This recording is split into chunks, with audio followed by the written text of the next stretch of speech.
Students, इसके पहले वाले वीडियो में हमने निम्नलिखित अणुओं में से प्रत्येक में सिग्मा और पाई बॉन्ड कितने हैं ये सिखाया था आपको। आज हम सीखेंगे उदाहरण नंबर 12.2, जिसमें आपको बताना है कुछ यौगिक हमको दिए गए हैं और उन यौगिक में कार्बन की संकरण अवस्था बताना है, संकरण बताना है। तो सबसे पहला यौगिक हम लेते हैं मिथाइल क्लोराइड CH3Cl। ठीक है, इसमें हमको बताना है कि कार्बन का संकरण क्या है। तो हमने लिखा CH3Cl। तो आपको कार्बन का संकरण निकालने के लिए सिंपल तरीका है कि सिग्मा बॉन्ड काउंट कर लें आप। ठीक है, क्या काउंट कर लें? Sigma bond. यदि मान लिया कि 2 सिग्मा हुए, कितने सिग्मा? 2, तो हम कहेंगे कि sp संकरण है। यदि 3 सिग्मा हुए तो sp2 संकरण, 4 सिग्मा हुए तो sp3 संकरण। ठीक है, तो संकरण निकालने के लिए हम क्या करेंगे? सिग्मा बॉन्ड काउंट करेंगे। यदि 2 सिग्मा हुए तो sp संकरण, 3 सिग्मा हुए तो sp2 संकरण, 4 सिग्मा हुए तो sp3 संकरण। संकरण में हम हमेशा सिग्मा बॉन्ड काउंट करते हैं, गिनते हैं, पाई बॉन्ड काउंट नहीं करते। ये बात लिख लेना, संकरण में हमेशा सिग्मा बॉन्ड काउंट होते हैं, पाई बॉन्ड काउंट नहीं होते हैं। तो हमको क्या करना है? लिख लेना भाषा की संकरण में सिग्मा बॉन्ड काउंट करते हैं, पाई बॉन्ड काउंट नहीं होते हैं। यदि 2 सिग्मा होंगे तो sp संकरण होगा, 3 सिग्मा होंगे तो sp2 संकरण होगा कार्बन पर, और 4 सिग्मा बना रहा होगा तो sp3 संकरण होगा उस कार्बन पर। ये भाषा आप लिख लेना। इसी भाषा से हम यहां निकालेंगे कि इस कार्बन पर कौन सा संकरण है। तो इसको हम लिख लेते हैं खोलकर।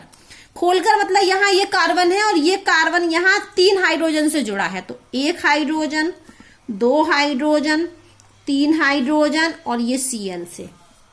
ठीक है, तो आप जानते हो सिंगल बॉन्ड में 1 सिग्मा होता है, तो यहां भी 1 सिग्मा, यहां भी 1 सिग्मा और यहां भी 1 सिग्मा। तो इस कार्बन पर कितने सिग्मा? 1 2 3 4, और 4 सिग्मा होने पर कौन सा संकरण? sp3 संकरण। तो यहां पर कौन सा संकरण? इस कार्बन पर, इस कार्बन पर होगा sp।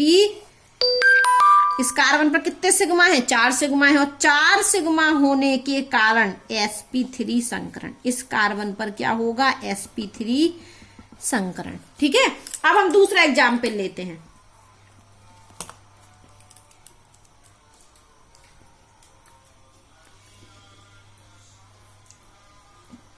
ये ले लेते हैं, ये HCONH2।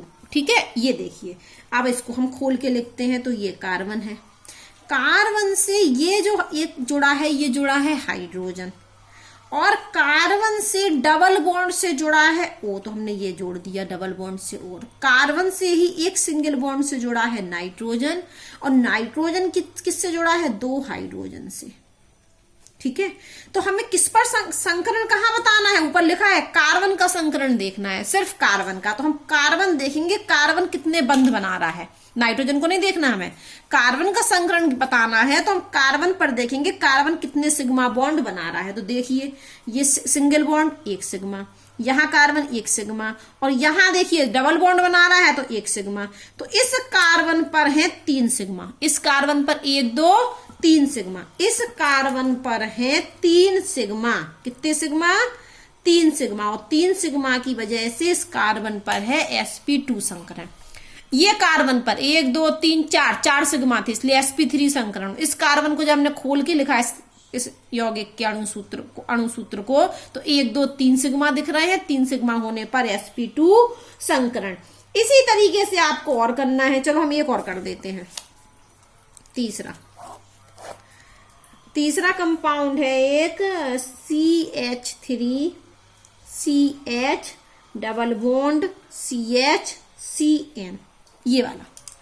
यहां भी हमें बताना है कार्बन पर संकरण। तो बेटा यहां तो एक ही कार्बन था, तो हमने बता दिया यहां कितने कार्बन दिख रहा है? 1 2 3 4 कार्बन। तो हम नंबरिंग कर देंगे, मान लेंगे ये पहला कार्बन है, ये दूसरा कार्बन है, ये तीसरा कार्बन है, ये चौथा कार्बन है।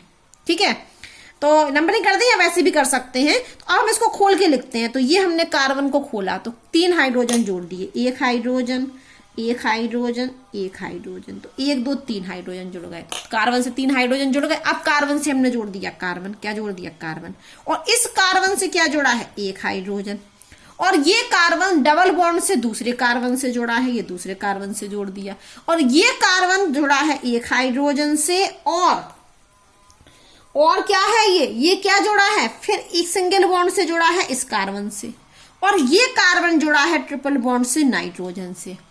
आप यूनिट 3 और 4 में इसको पढ़ चुके हैं, ये आपको आना चाहिए। अब हम काउंटिंग करें सिग्मा बॉन्ड, तो ये कार्बन कितने सिग्मा बना रहा है, कितनी बॉन्ड बना रहा है, 1 2 3 4, मतलब यहाँ सिंगल बॉन्ड एक सिग्मा, ये सिग्मा, एक सिग्मा, ये एक सिग्मा, ये एक सिग्मा।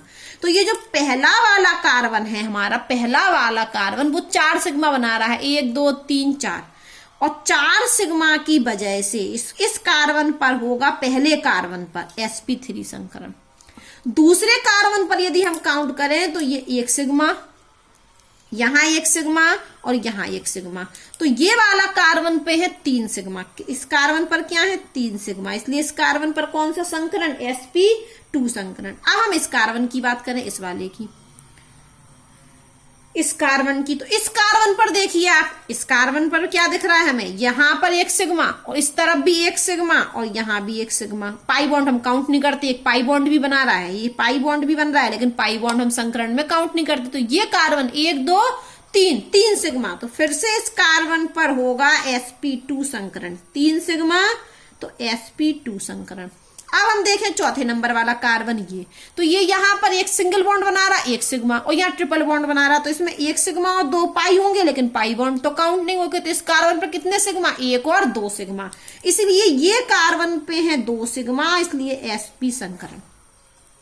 तो हमें कुछ नहीं करना है, यदि हमको कोई यौगिक दे दिया जाए और हमसे उस पर कार्बन का संकरण पूछा जाए तो हम अणुसूत्र को थोड़ा खोलकर लिख लें और हर कार्बन पे देखें कितना सिग्मा बॉन्ड बना रहा है, जितने सिग्मा बॉन्ड उसके अनुसार आपके संकरण। तो यहां देखा तो हमने ये वाला कार्बन 4 सिग्मा बॉन्ड तो sp3 संकरण, इस पर 3 सिग्मा बॉन्ड तो sp2 संकरण, इस वाले कार्बन पर भी 3 सिग्मा तो sp2 संकरण, और यहाँ इस कार्बन पर केवल 1 और 2 सिग्मा बॉन्ड बन रहे हैं, इसलिए sp संकरण।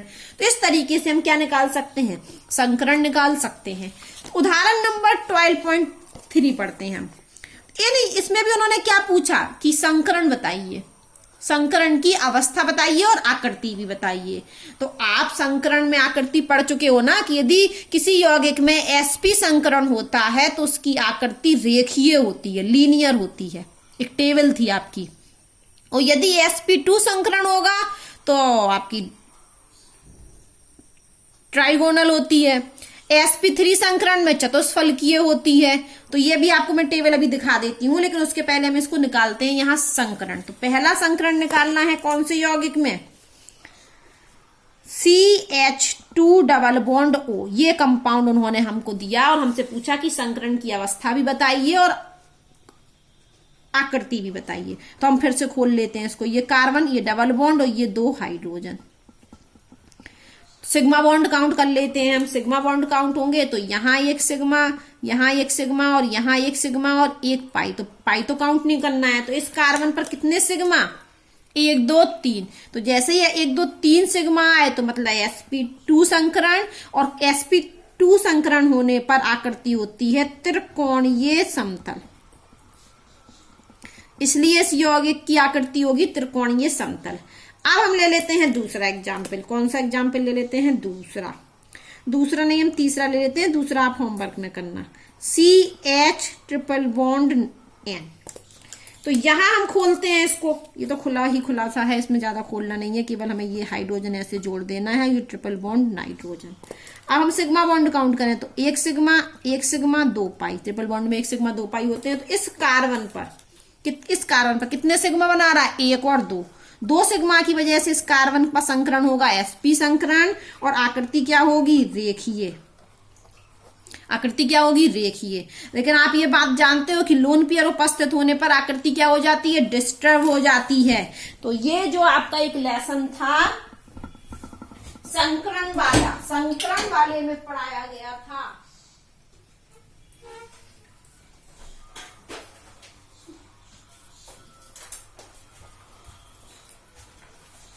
ये संकरण में आपको पढ़ाया गया था, हाँ ये देखिए, ये बताया गया था आपको, ये देखिए sp संकरण में रेखीय आकृति, sp2 में त्रिकोणीय समतलीय, sp3 में चतुष्फलकीय, sp3d में त्रिकोणीय द्विपिरामिडियल, sp3d2 में अष्टफलकीय, ऑक्टाहीड्रल। इस प्रकार से ये आकृतियां आपको बताई गई थी ये संकरण में, ठीक है। फिर आपको पढ़ाया गया था बैलेंस बॉन्ड रिपल्सन थ्योरी, संयोजकता कोष इलेक्ट्रॉन युग्म प्रतिकर्षण सिद्धांत। यदि अणु में क्या उपस्थित होगा, लोन पेयर, तो आकृति क्या हो जाती है, डिस्टर्ब हो जाती है। तो इन अणुओं में तो कोई लोन पेयर है नहीं, तो जैसा संकरण उसी के अनुसार आकृति।